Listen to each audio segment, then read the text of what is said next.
Sa unang pagkakataon, sina Nanay Gemina at Jacinto papasok na sa surgery room para sa libreng operasyon. Kasabay nito ay ang kanyang pag-asa na muling makakita. Gusto ko pong ipagamot ang aking mata kasi medyo masakit na po sa sa katawan ko yung mata ko po. Medyo may hilo-hilo at sumasakit yung ulo. Saka parang nakakabawa siya ng mga trabaho po. Gusto na magpo-opera na ngayon para makakita ako, mahirapan ako sa trabaho ko, hindi ako makatulong ng trabaho ko sa mga anak ko. Matapos makapasa sa vision screening at magkaroon ng medical clearance, isa sa ilalim na sila sa operasyon.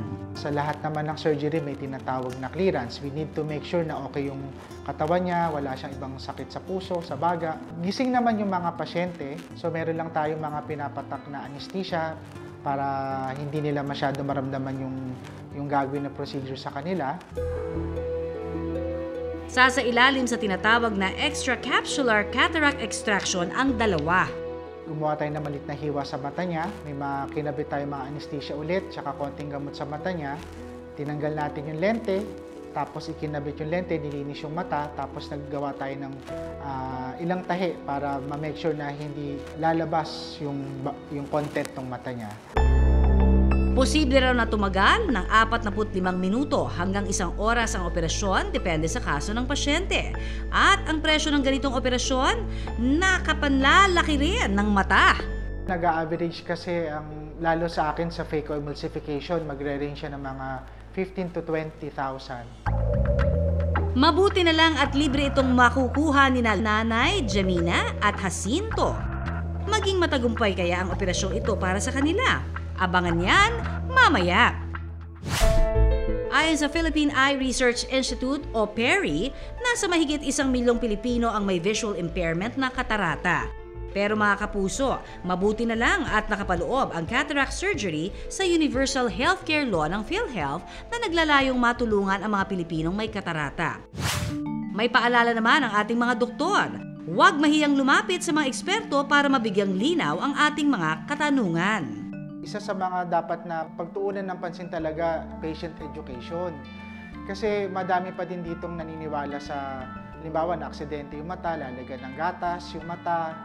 Yung iba naman natatakot magpa-check up, pas naniniwala pa din sa mga albularyo o sa mga naririnig lang nila o napapanood nila.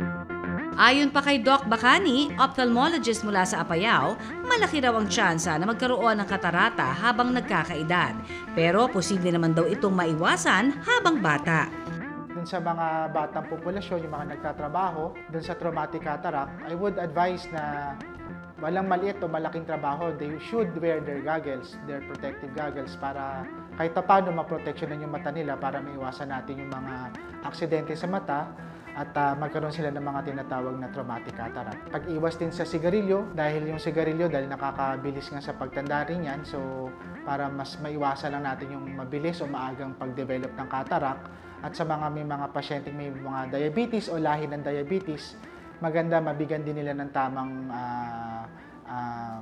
pag-aksyon o pag-sangguni doon sa mga tamang doktor. Posible rin daw magdulot ng katarata ang matagal na pagbibilad sa araw. Nakaka-contribute po yung matagal na exposure sa araw dahil natutulungan din yung pag-edad ng lente.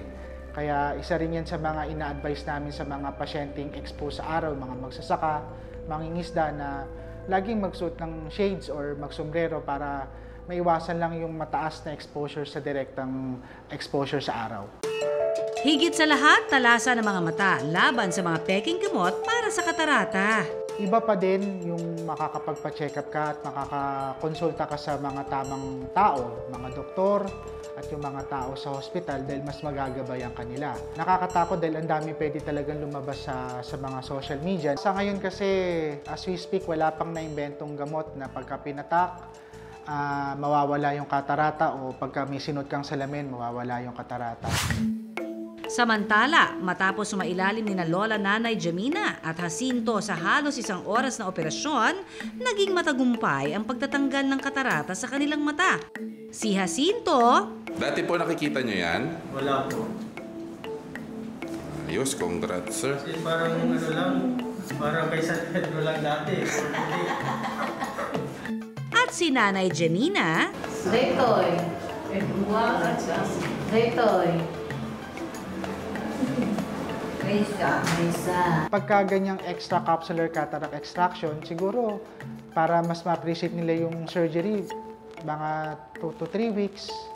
Pero pagka yung mga phacoemulsification, siguro mga 1 week, mas mapapansin nila. Minsan, kahit after the surgery, pwede na nilang mapansin yung difference ng paningin nila. Magandang batting rate natin, mga 80-90% okay ang mga pasyente. Dalawa lang sila sa marami pang kababayan natin na nabigyan ng pagkakataon na muling masilayan ang kanilang mga mahal sa buhay at ang ganda ng paligid. Sabi nga, kapag nakita mo na ang tunay na ganda ng iyong paligid, hindi mo na raw gugustuhin pang pumikit. Kaya mga kapuso, pangalagaan ang ating mga mata. Maging mulat sa payo ng mga doktor para maiwasan ang katarata habang maaga. Maraming salamat sa pagtutok sa Pinoy MD. Para po sa iba pang kaalaman tungkol sa ating kalusugan, mag-subscribe na sa GMA Public Affairs YouTube channel. And of course, don't forget to hit the bell button for our latest updates.